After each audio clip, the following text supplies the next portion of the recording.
Clara Hayes and I grew up in the same orbit, our families intertwined, but a real connection between us never quite formed. While I spent the last few years studying overseas, our parents, in their infinite wisdom, decided to arrange our engagement without my input. The moment I got the news, I was on the next flight back to the United States, determined to put a stop to the whole ridiculous affair. I went straight from the airport to her office building, and when I saw her standing there with a polished, clean-cut young man, a wave of relief washed over me. "I knew you weren't on board with this either," I said, getting straight to the point. "How about we just go to our families together and call this thing off?" Clara's expression tightened, and she gritted her teeth so hard I was half afraid they might crack under the pressure. Her voice was low and strained. "Who did you just say I'm not on board with?" On the flight over, I had practically worn out my phone's battery arguing with my dad. "Seriously? You arrange my engagement while I'm on another continent? Why didn't you just sign the marriage certificate for me while you were at it? It's always Clara this, Clara that. Why don't you just adopt her, and I can go find a nice box to live in on the street? Who told you we were secretly in a relationship? We barely exchange 2 words when we see each other.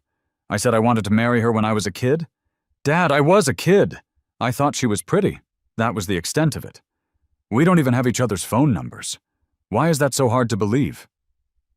After what felt like hours of repeating myself, I realized it was a lost cause.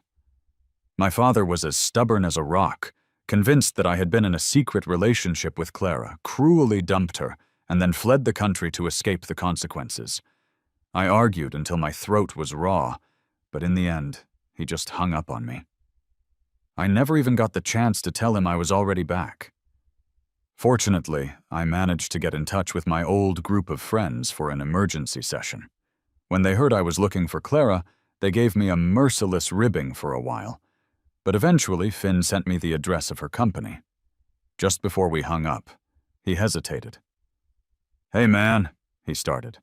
"I heard there's some guy who's been around Clara a lot lately." I was dragging my suitcase down the sidewalk, simultaneously trying to devour a hot dog from a street vendor. Having been deprived of proper American junk food for so long, I was in absolute bliss. "Yeah? So what?" "Just make sure you two talk things out properly. Don't let some other guy get in the way and mess things up." Finn rushed out the words and ended the call before I could get another word in, leaving me standing there dumbfounded with a mouthful of food. Seriously? There was nothing to mess up. If our families weren't so deeply enmeshed, I probably wouldn't even admit that we knew each other. I eventually found Clara's company. Finn had mentioned that she was always good to the guys we grew up with, and that usually you could just give your name at the front desk, and they would send you right up. So, with that in mind, I walked confidently to the reception desk. "Hi, I'm here to see your CEO, Clara Hayes. My name is Leo Vance." The receptionist gave me a dismissive look from head to toe, then turned back to her co-worker as if I didn't exist. "Did you hear Ms. Hayes's family set her up with a fiancé? I heard he's just some spoiled, do-nothing rich kid. There's no way she'd be interested in a pretty boy like that." I waited a moment before trying again, my patience wearing thin. "I'm looking for Clara Hayes. Could you please tell me where her office is?"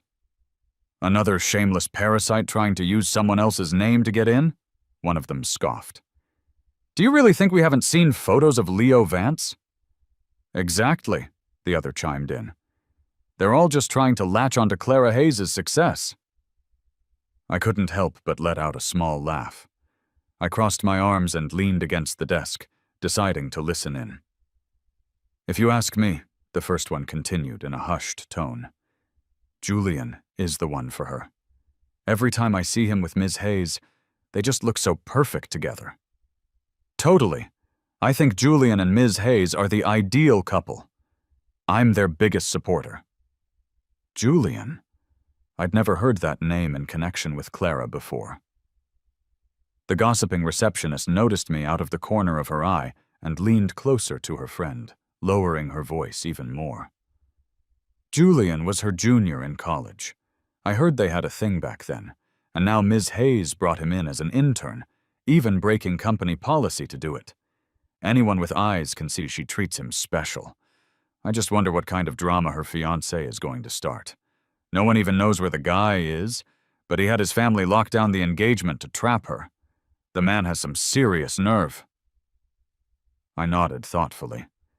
The rumors were surprisingly elaborate. "I'm right here," I said, walking over and tapping the shoulder of the woman who had just been speaking. She jumped in her seat. "Who are you?" I tilted my head and offered a polite smile. "Her fiancé." "What, does Clara Hayes have another one I don't know about?" Looking at their stunned and utterly confused faces, I pressed on. "So, can you tell me where Clara Hayes is now?" After a lengthy and frankly ridiculous process of proving my identity, the younger receptionist finally escorted me to the executive elevator. She was practically trembling the entire way up, barely able to walk in a straight line. When we reached the CEO's office door, she gave it a quick knock for me, and then scurried away, as if her life depended on it. Seriously, as if I would hold a grudge over something so trivial, so petty. Then again, I can be pretty petty myself. But I had more pressing matters to attend to. Seeing that the door was ajar, I pushed it open and walked in. The first thing I saw was a man in a crisp white shirt standing in front of Clara. As I entered, his long, slender fingers were just about to adjust the silk scarf at her collar. Our eyes met, and he froze. Almost simultaneously, the woman standing beside him turned around. A flicker of surprise crossed her features. "Who are you? How did you get into Clara's office? What is security even?" Julian's voice was cut off abruptly because Clara was already striding purposefully toward me, completely ignoring him. Just as she reached me, she suddenly opened her arms. For a split second, I thought she was going to embrace me. But then, her raised hands dropped suddenly, and she grabbed my hand as if it were a lifeline. Her eyes were a little red, and her voice trembled slightly. "Why are you back?" I had been away for 3 years. 3 years ago, Clara hadn't yet taken over this massive company. In my memory, she was always the queen of the campus, a stunningly beautiful girl with flawless features who turned heads everywhere she went. Now, she was more mature, her features more defined and refined. All the youthful innocence had been replaced by a sharp clarity and a profound beauty in her eyes that was even more captivating. I found myself mesmerized for a full 3 seconds before I managed to snap out of it and answer her. "Didn't the people downstairs tell you? I came to see you." Clara's voice was low. "More than one person has come here claiming to be you over the past 3 years. I thought..." Hearing that, I was instantly indignant. Someone had been impersonating me? The audacity. "Then you should have just told them to stop letting anyone named Leo Vance into the building." Clara's gaze remained fixed on me, making me feel a little self-conscious. "You must be Leo." A gentle, clear voice spoke from the side, finally drawing my attention. I got a proper look at Julian. He was just as the receptionists had described him. Handsome and clean-cut, the quintessential pretty boy. He had that fresh, energetic vibe of a recent college graduate. He was definitely the type women would swoon over. "Hey, I'm Leo Vance." Seeing the look of annoyance on his face at being interrupted, I asked apologetically, "Did I interrupt something? I forgot to knock?" Clara rushed to explain.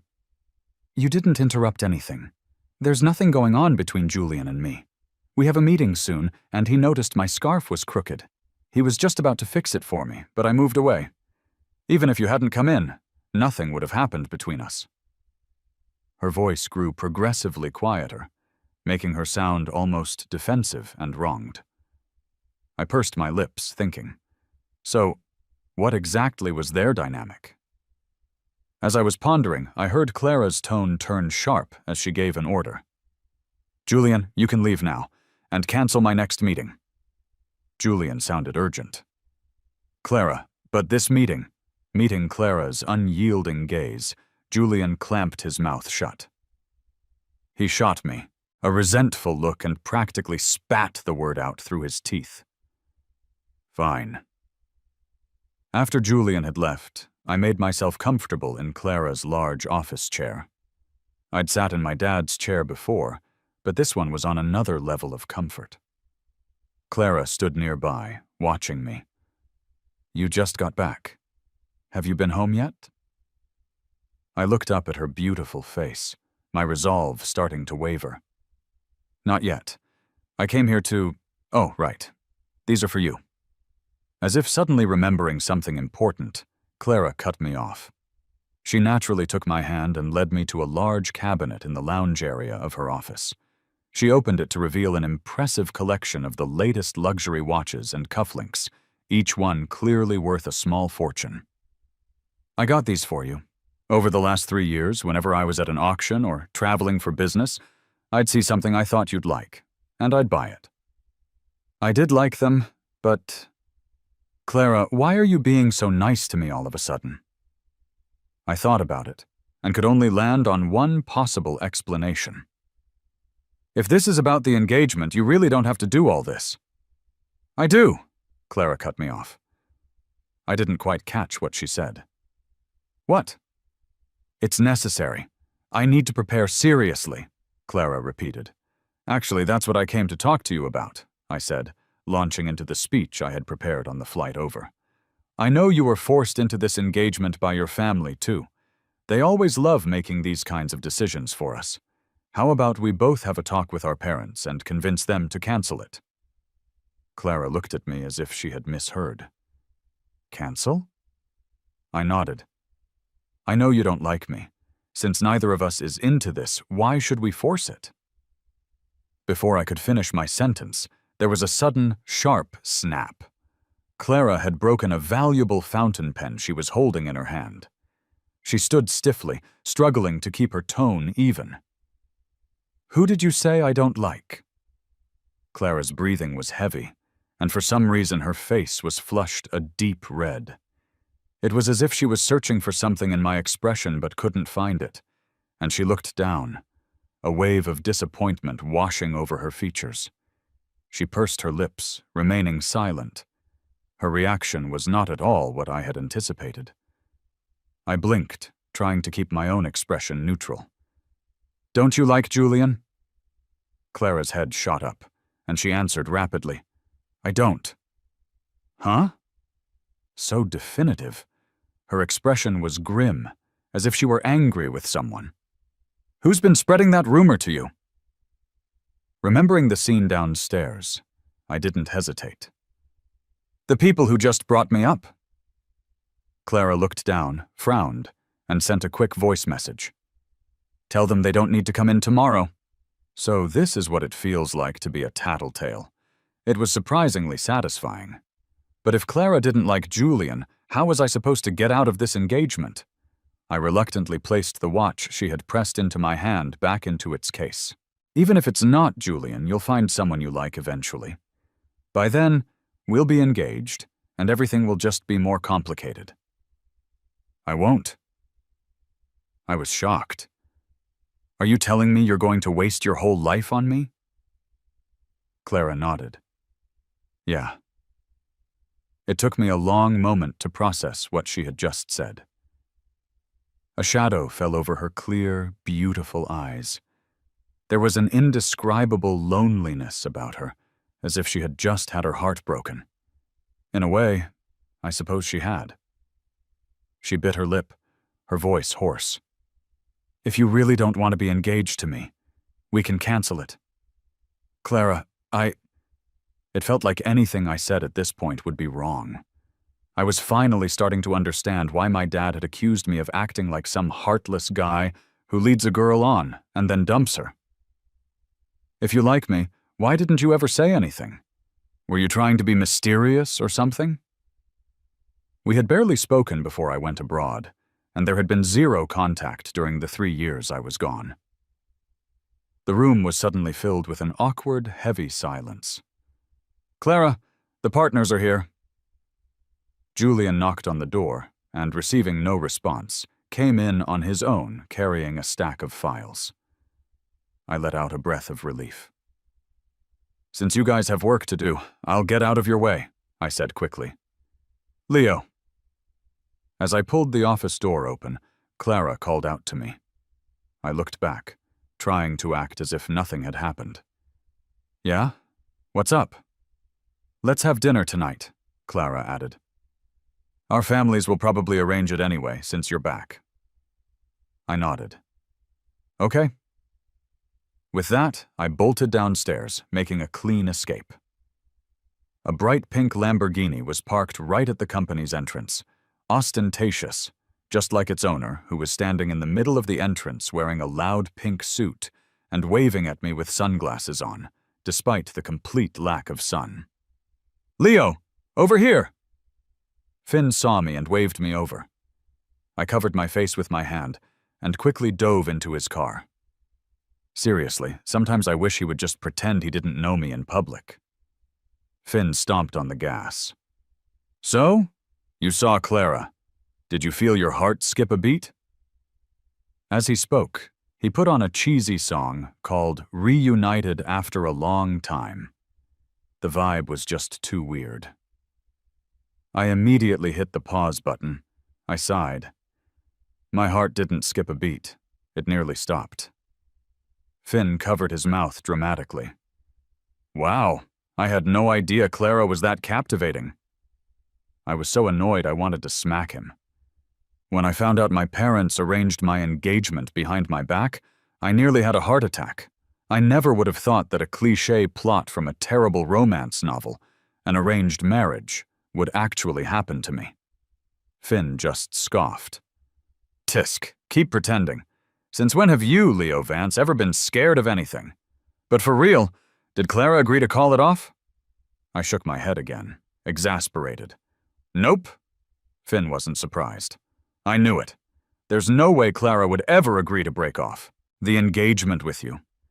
Did she get super mad when she heard you wanted to cancel and then confess her feelings for you?" My temples throbbed. I looked up at him, my face a perfect mask of confusion. "Huh? How did you know?" Finn teased. "Don't look at me like that. Anyone with eyes can see she's into you. You're the only one who's completely clueless." I stared out the window. "You guys are just making stuff up. You just love to create drama." Finn clicked his tongue. "You really don't like Clara? She's insanely beautiful, and you're a total sucker for a pretty face. You're telling me you're not moved at all?" Thinking about the face I had just seen, I felt an inexplicable flutter in my chest. Even if I'm always talking about wanting to date a beautiful woman, it can't be Clara. Finn snickered. "Oh, so she's special to you, huh?" I finally understood. Finn was setting a trap for me. The car stopped at a red light. I lunged at him. "I'm going to kill you." Finn drove me to a club he had booked for the night. He said he wanted to throw me a big welcome home party. But knowing these guys, I had no idea if it would be big. But I knew for sure they would spend hours interrogating me. It couldn't be helped. These wealthy kids have far too much time on their hands. The moment I pushed the door open to the private room, several pairs of mischievous eyes stared me down. The expected commentary began immediately. "Our boy Leo went to see Clara the second he got back? I heard Clara confessed to you. Can you two just skip the engagement and get married already?" I sighed and sat down among them. Feeling thirsty, I grabbed the nearest bottle of liquor and took a long drink. "You guys sure get your news fast." Sam slapped his thigh. She should have confessed ages ago. I can't believe she kept it in for so long, especially with a face like that, secretly crushing on someone. I know, right? Another friend added. Anytime there was news about Leo, she'd reply in a second, but she'd ignore everything else. And get this, you know when we flew out to see you? She came too. We didn't even know at first. We ran into her on the flight back and had to pry it out of her. That girl is so secretive. She made me promise not to tell you, said it would be a burden on you. I had no idea about any of this. Noah leaned in conspiratorially. So, did you say yes? I poured myself another drink and changed the subject. Weren't we having a welcome home party? I have to go home later tonight. Let's get this started and finished. After all these years, the only game they could ever think of was playing cards. The rules were simple. There were 9 cards, 8 of which formed 4 matching pairs. The players who drew a pair could ask each other for a gift, while the player with the odd card out had to complete a dare. I really liked the antique porcelain vase Noah had just posted on his social media feed. The game had just started when my phone suddenly rang. It was an unknown number. When I answered, a cool female voice came through the line. "Where are you?" I had it on speaker. Finn and the others instinctively covered their mouths, listening in like a bunch of gossips. "At the riverfront bar with Finn and the guys." I thought I had lost track of time, but a glance at my watch showed it was only 9 o'clock.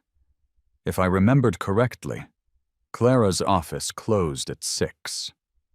The voice on the other end sounded subdued. "Okay, I'm coming to get you." I looked at the unfinished game. "You really don't have to. I'll be there in 15 minutes.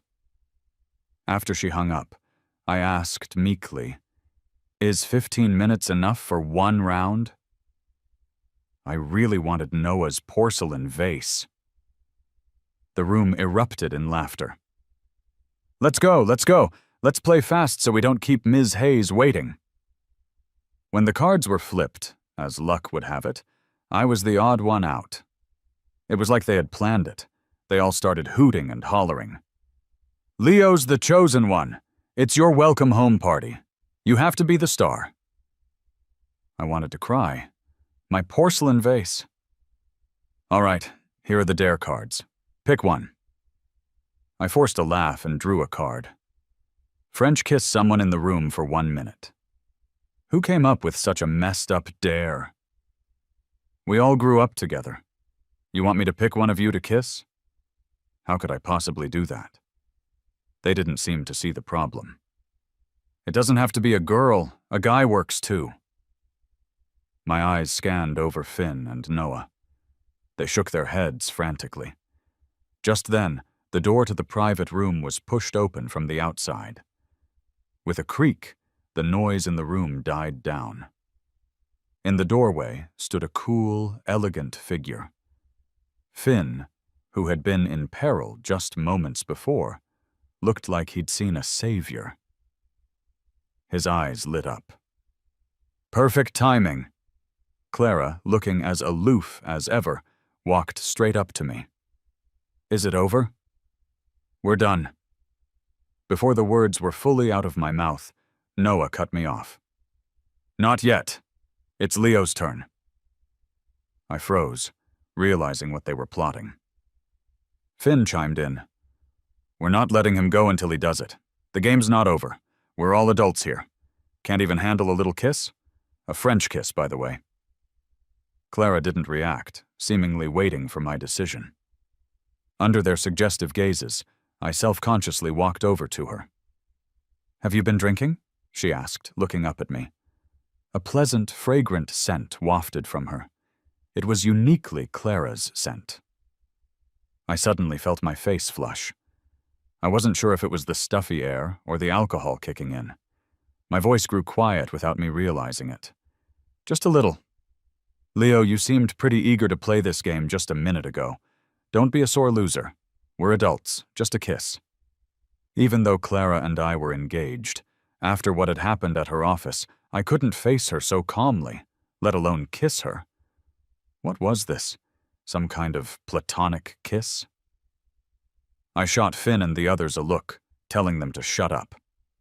Clara clearly wasn't the type to take a joke or be teased. "Are you willing?" I heard the woman's voice beside me and froze for half a second. "What?" Her beautiful voice was like a clear mountain spring. Clara spoke clearly and calmly.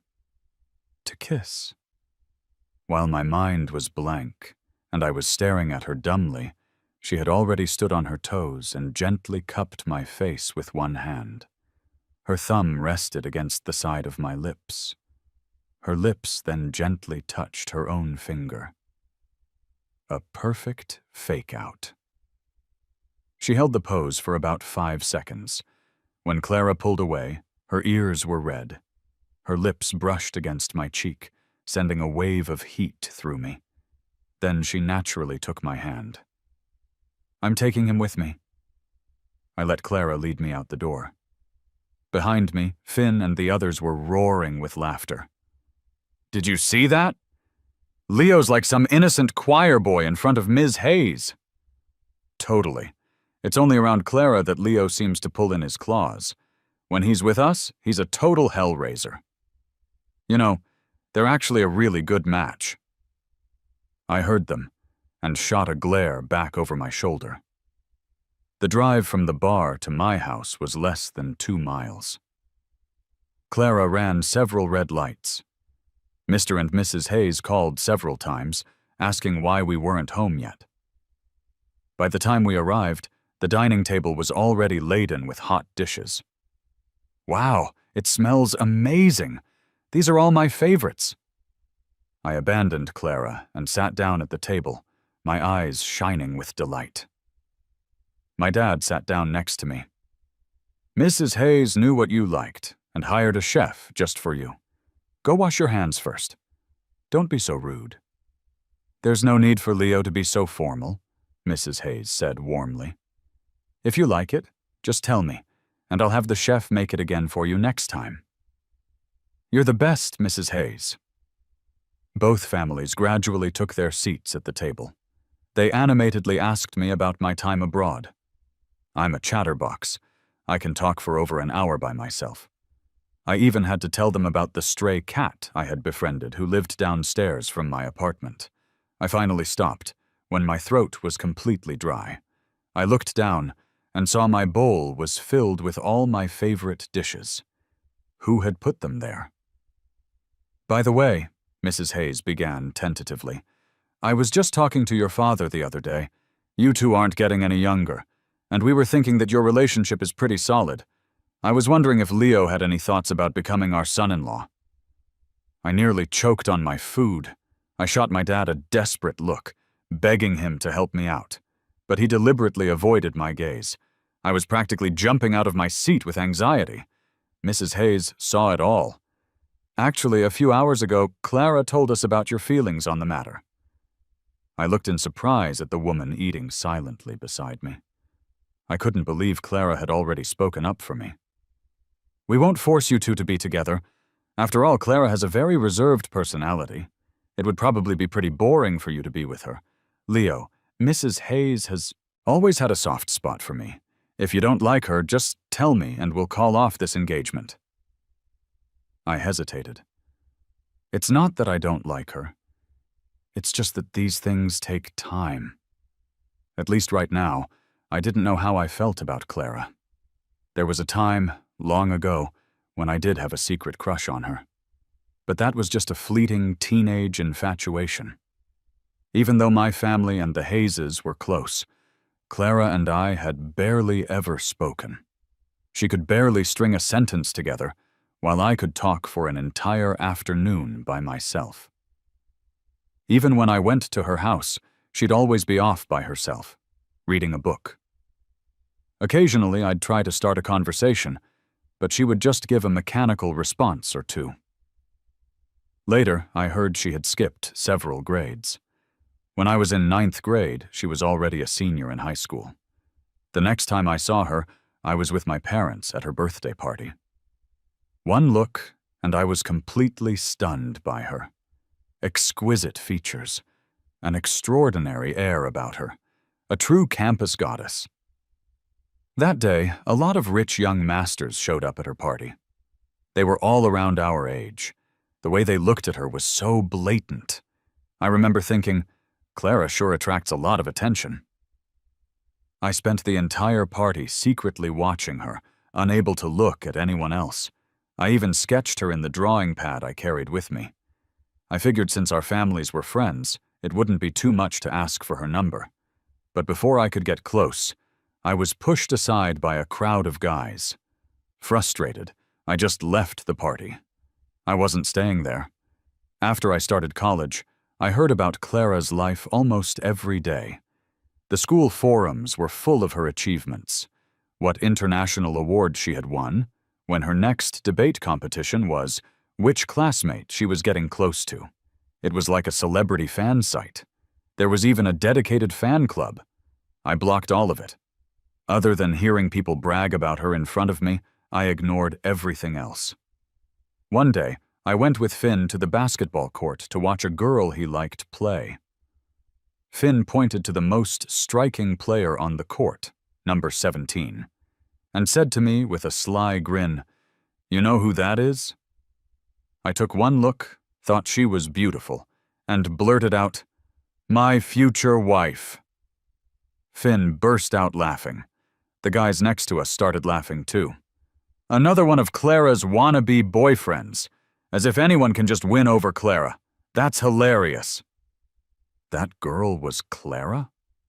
Finn gave me a meaningful look. "Didn't expect that, did you?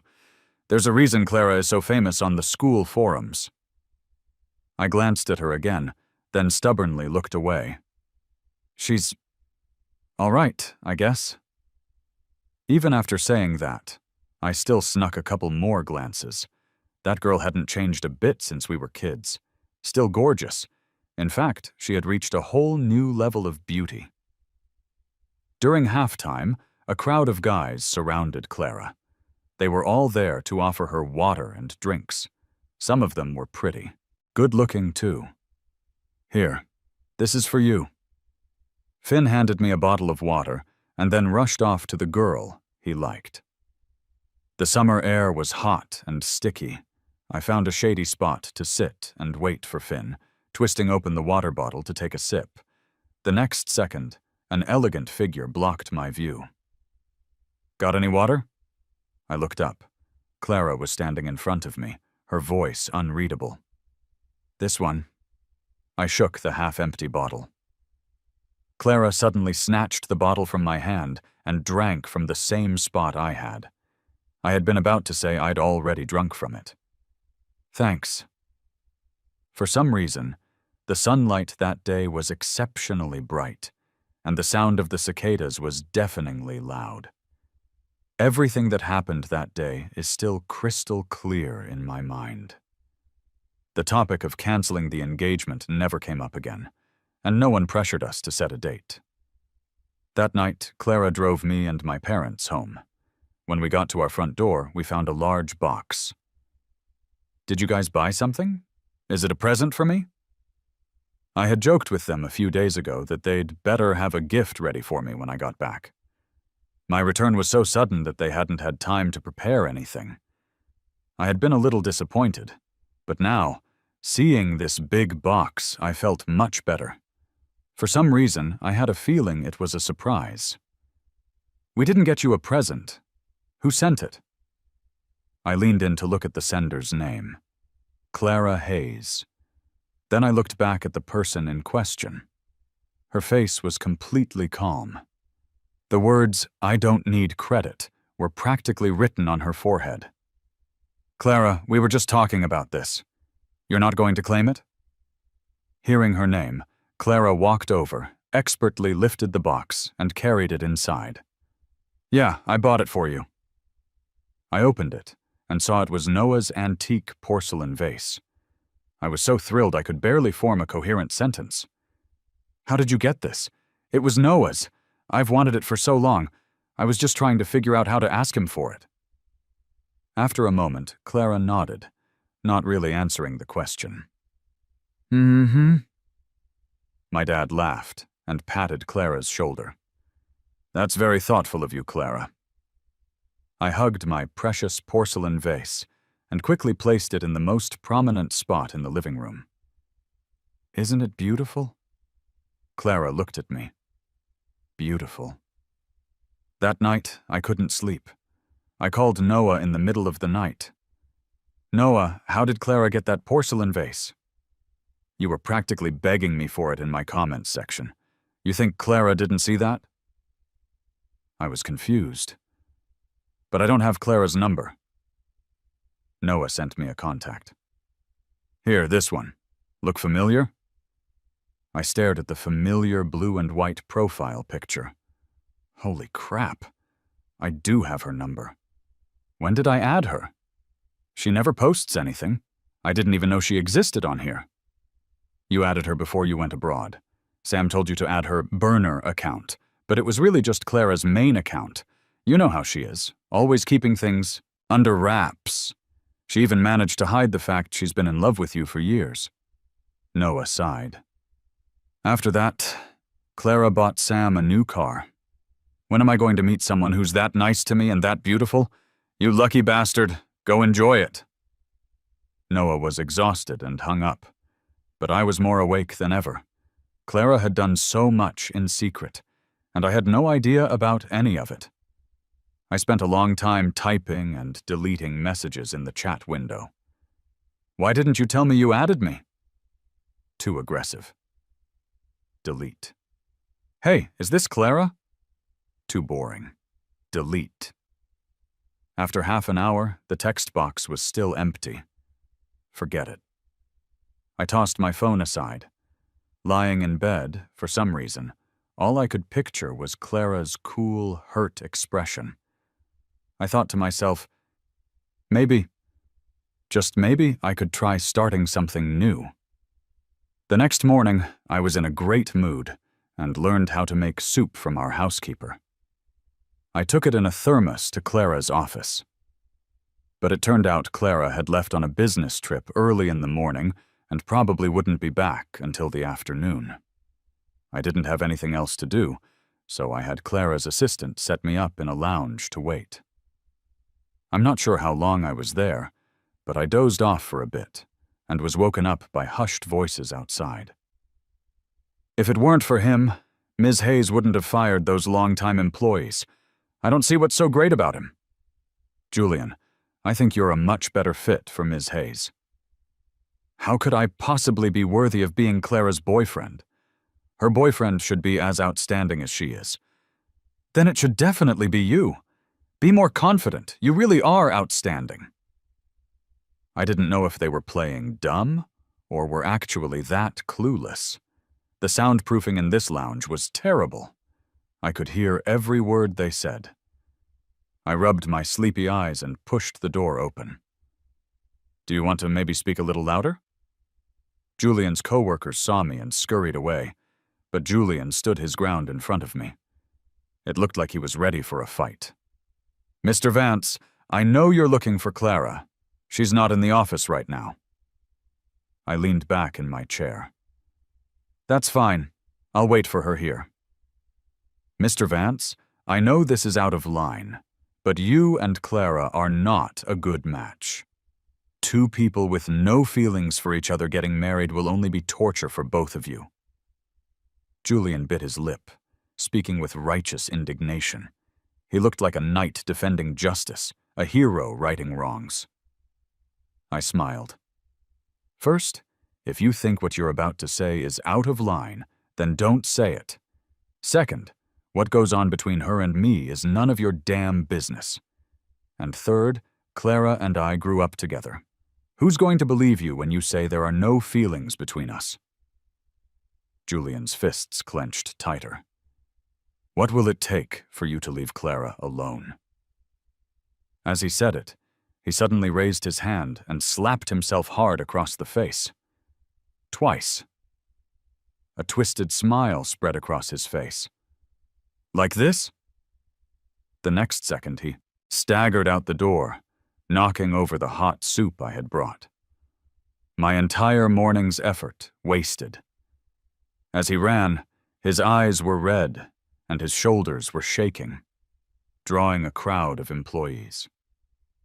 I followed him calmly. This kind of stunt was just pathetic. They were all taking Julian's side. I ignored them, walked forward, and without hesitation slapped Julian twice. You said I hit you, right? This makes it official. Julian, what's the point of causing a scene at the office? You should call your parents or whoever the most powerful person you know is and have them back you up. Even if you come from a powerful family, you still have to be reasonable. Sorry, I was spoiled rotten growing up. I don't know the meaning of reasonable, but I do know that with one phone call, I can make you and your entire family disappear from this city.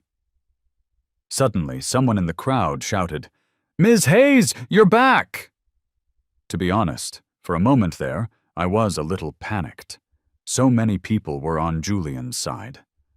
I hate being framed, and I hate being alone. The threats I made were just bluster. Ultimately, it was all to save face. I still wasn't sure how important Julian's family was to Clara's company. Or maybe, after all the time he'd spent at the company, Julian was more important to Clara than I was, someone she hadn't seen in years. I admit I wasn't as confident as I let on. The moment Clara appeared, my bravado started to crumble. She walked right up to me with her long strides. Meeting her gaze, I felt an unexplainable guilt. I said weakly, "Why are you back so soon? They said you wouldn't be back until this afternoon." Clara's gaze shifted from Julian's face back to me. "They told me you were here looking for me." I was at a loss for words, and just managed an, "Oh." Clara frowned at my slightly reddened palm. "Does your hand hurt?" I shook my head. "It's fine." Clara stared at my hand for a few seconds, her brow furrowed as if she were in more pain than I was. She looked at Julian without a trace of emotion. "You don't need to come in starting tomorrow." Julian clutched his cheek, his eyes red. "Clara, why? You saw what happened." Before he could finish, Clara took my hand. "Let me take you home." Sitting in her passenger seat, I asked her, "You didn't even get the full story. You just assumed he framed me?" "I know you." "What if I really did hit him?" "Then he must have done something to make you angry. He deserved it." "You just fired him like that. Won't the rest of the company think you're being unfair?" Clara explained patiently, "I've been looking for a reason to fire him for a while, but he's an alum from my university and the son of a business partner, so I couldn't find a good reason. But now I have one. So thank you." "Clara, you idiot. I cause all this trouble for you, and you think I'm helping." After that incident, it felt like Clara and I got closer. Because the Hayes family's chef was a better cook, I went over to their house for dinner every few days, sometimes bringing leftovers to the office for Clara. After the Julian incident, the whole company's attitude toward me did a complete 180. I don't know when it started, but I got used to being Clara's fiancé. Sometimes I'd find a spot in the office to draw for a while, and then wait for Clara to get off work, so we could go home together. If I was out with Finn and the guys, Clara would come pick me up when it got late. The day we made it official was actually a very ordinary evening. Clara was driving me home, as usual. I said to her, "You don't have to come pick me up every time. I can get home by myself." She said, "I know your parents have always doted on you. They would drop everything to pick you up anytime, anywhere. I will too.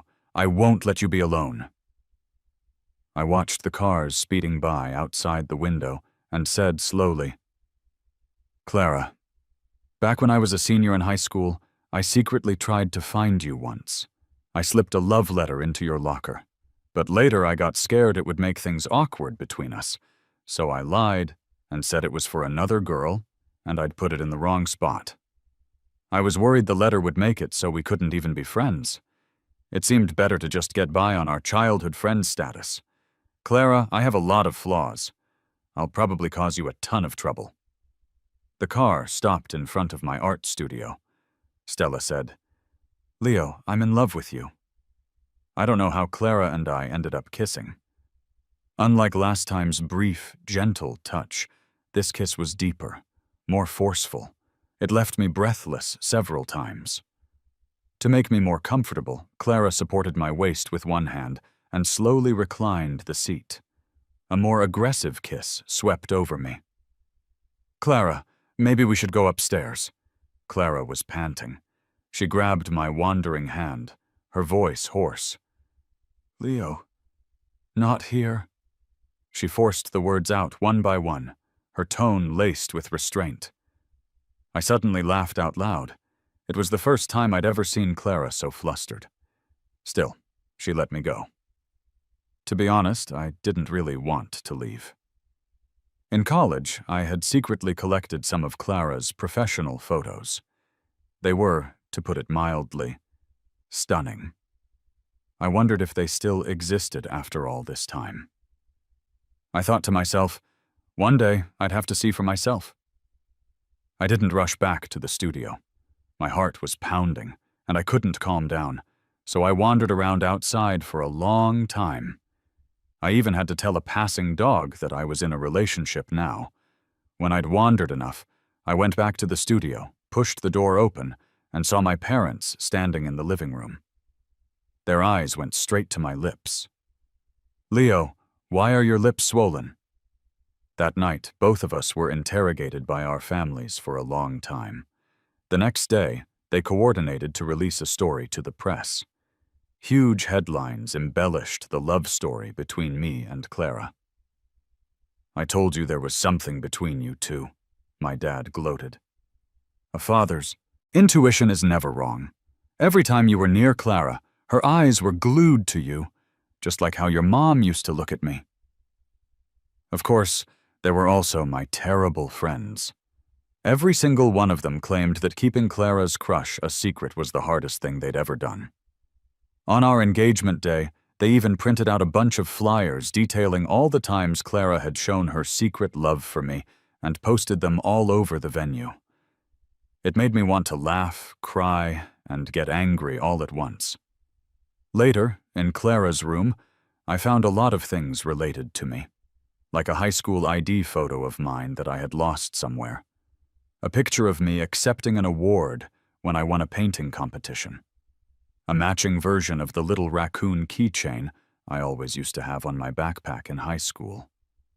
I hugged Clara and asked her, "If my dad hadn't agreed to the engagement, were you really planning on wasting your whole life waiting for me?" She hugged me back and gently stroked my hair. "It's not about wasting time. Love and marriage are not necessities.